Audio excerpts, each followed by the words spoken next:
My dear soul brothers and soul sisters, at the outset, I would like to congratulate and send my love and blessings to all the organizers of this historical event. And we are now celebrating 198th birthday of Vadalar. In just 2 more years, we'll be celebrating his second 200th year. So, you must understand why we are celebrating the birthday of Swami Ramalinga Vadalar. What is its importance and significance? What is his message? His message was given by God to him in just 2 major ideas. One is compassion, another is immortality of the human body. The beauty of Vadalar's teaching is that though immortality has been talked about for a long time, right from the days of the Vedas and Homer, it was not given by means of compassion. For the first time in human history, Swami Vadalar, being a scientist, explains the process, yoga and science. This is very important. Science of compassion and how to apply it to the human anatomy and physiology. And he says the science of compassion can change the anatomy and physiology of our human bodies. I have already analyzed this science of compassion and its application to the human body, more than 10 chapters in this book. I have tried to explain the teachings and science of Vadalar, of his compassion, in more than hundreds of lectures in English and Tamil. Now, at last, it's a good sign that modern science has come to this stage. Has started. Some of the scientists have started believing in biological immortality. Sorry, it is not biological immortality. They are talking about some other kind of immortality. They call it by various names as gerontology, regenerative medicine, immortality medicine, and so on. Dr. Ray Kurzweil, he is a great proponent of this idea of immortality. We should accept and bless him for his daring. He says by the year 2045, humanity will have conquered all the obstacles to immortality, and science will have given us all the gadgets, medicines, and other nanotechnology and information technology and other things. So, humans will not die. At least they will live for another 300 years after 2045. That's just 25 years later. And he says, in the future, human body will have, it will have become immortal, but the human body will contain more of non-biological limbs than biological limbs. That is where we have to consider it again. It will be something of a robotic man. That is one thing. Another famous scientist, one of the greatest astrophysicists living now, Dr. Michio Kaku, says, in future, say in 1,000 years, this human body will be transformed into a digital body. When we have a digital body, we will not have any rockets to roam around the galaxies. Again, this has been already prophesied and carried out in his own body by Vadalar. Vadalar called it Pranava Degam or mantric body or sound body. Vadalar Swami has given us, as I say in my book, the future evolution of humankind. Vadalar Swami has given this process of and science of immortality in 3 stages. Now we have an impure body. We have to depend upon nature or God for 3 things: food, air, and knowledge.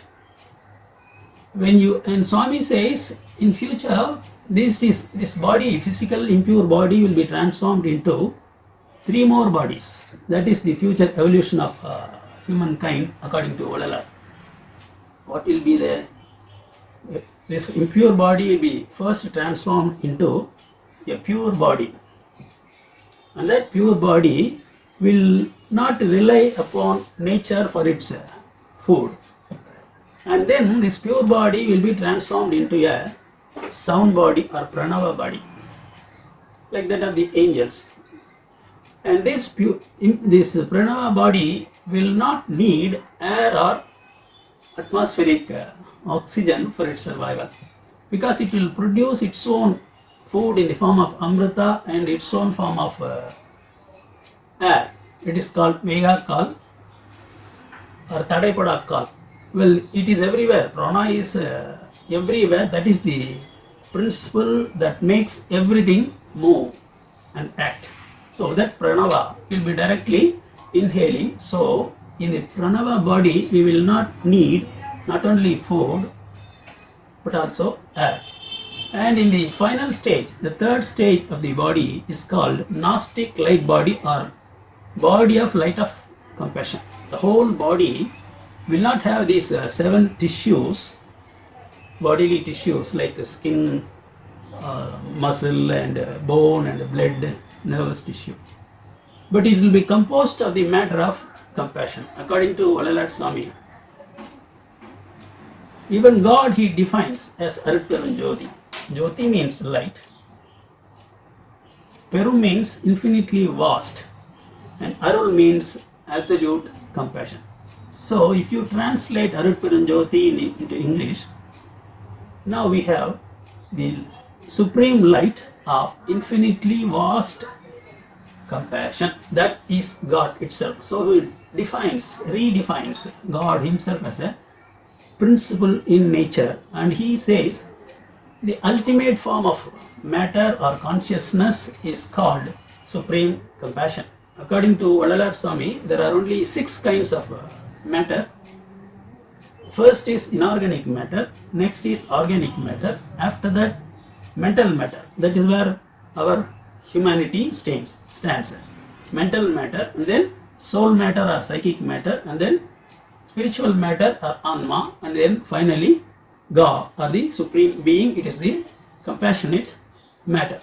It descended down into matter during creation or involution.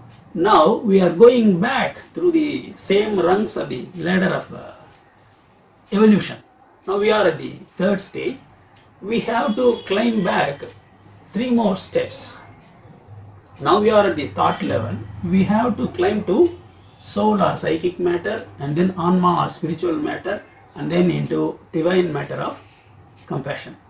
So according to modern science, we will be having a robotic body made up of metals or plastic. Well, it is going against the very definition of evolution. It will not be evolution. It will be going back to the metal. Now, in the human body, matter has evolved into nervous tissue of the brain that can give us thoughts. And in future, our nervous matter or something higher than nervous matter will be produced in the body that could give us soul matter, spiritual matter, and divine matter. This is the natural way of evolution. This has to be taken into consideration, because Swami Vadalar has given us a complete science of future evolution, with which this natural, physical, human, impure body could be translated and transformed into higher forms of energy, into supermen and superwomen, and then finally into divine men with a divine body and a divine consciousness. Okay. Well, Sri Aurobindo and his disciple and coordinator, Mother Meera, I have seen her. They thought, they also had the same idea. The divine life in a divine body humans should have in future. But they thought just by practicing their integral yoga or mother's yoga of mind of the cells, they could achieve a divine body. The idea was noble. Some 50 years before, Vadalar Swami had the same idea. Man should lead a divine life in a divine body. Well, it was entertained even by the Vedic rishis. One of the Mahavakyas says, Aham Brahmasmi, I am Brahman. Potentially, that is, this potentiality has to be transformed into reality. It has to be realized only. But what are the ways in which it could be realized? That was not made clear. Well, I'm sorry to say, they are my own gurus. I worship them every day. Every day. Their bodies were not translated into divine bodies. Both of them entered into Maha Samadhi. Of course, they are muktas, no doubt about this. They would have transformed their consciousness into spiritual level or divine level. But their bodies did not succeed in becoming a divine body. They are buried in the ashram. And coming back to the science point of view, scientific point of view of Ray Kurzweil and Dr. Michio Kaku and Dr. Aubrey D. Gray. Well, the natural way of evolving this human body is given us by Vadalar Swami, not only as philosophy, not only as yoga. Yoga is meant for some, but Vadalar Swami says the entire humanity must be transformed into divine species. That is what contemporary historian Yuval Noah Harari has explained in his book Homo Deus. He has properly investigated what is going on in the present situation. Even some 100 years before, in 1960s, Sir Julian Huxley, who was then president of the UNESCO, had mentioned this fact. Homo sapiens as a species are undergoing a radical change, and he called it the new species as neo-humanism. And 100 years before Julian Huxley, even in the 1860s, when Darwin published his theory of evolution in his Origin of Species and Descent of Man, Vadalar Swami had already given us the exact science of future evolution of the human body. Darwin said, self-interest is the motive behind all actions in the plant kingdom, animal kingdom, and human kingdom. And before him, Sir Herbert Spencer, the philosopher of evolution, and even before him, Adam Smith, the economist, all had asserted this fact that our selfishness is the motive cause behind all of our actions. It could be right as far as the animal kingdom was concerned. But when evolution or the life force reaches humanity, there is a total turnaround of 180 degrees. Selfish gene was transformed into selfless gene. Unless selfless gene is formed in our bodies, we cannot stop this process of extinction. The whole world will be destroyed in various ways, in the atomic catastrophe or global warming or by viruses. So there are many ways in which this human species could be destroyed. The only way to stop it is to change this selfish gene into selfless gene. Of course, another scientist has refuted the book Selfish Gene by Dr. Richard Dawkins. It is called Selfish Gene, and Karen Armstrong, the historian of religions, has published a charter for compassion, And another man has written A Science of Kindness, a very big volume. So there are many people in the world who have come to this point that only compassion could save mankind. That was why Vadalar was born upon this earth. Paruvika Utrain. I was brought into this world by God, Vadalar says. For two reasons. Emphasize the importance of compassion, not only as love, as a characteristic, but as a way of life. You must practice vegetarianism and then veganism, and we must go beyond into breatharianism, and you must go beyond breatharianism. All these systems of food and nutrition are given by Vadalar. I have explained all these things in the book. So it's a long process, and it has to be taken up slowly in 5 steps.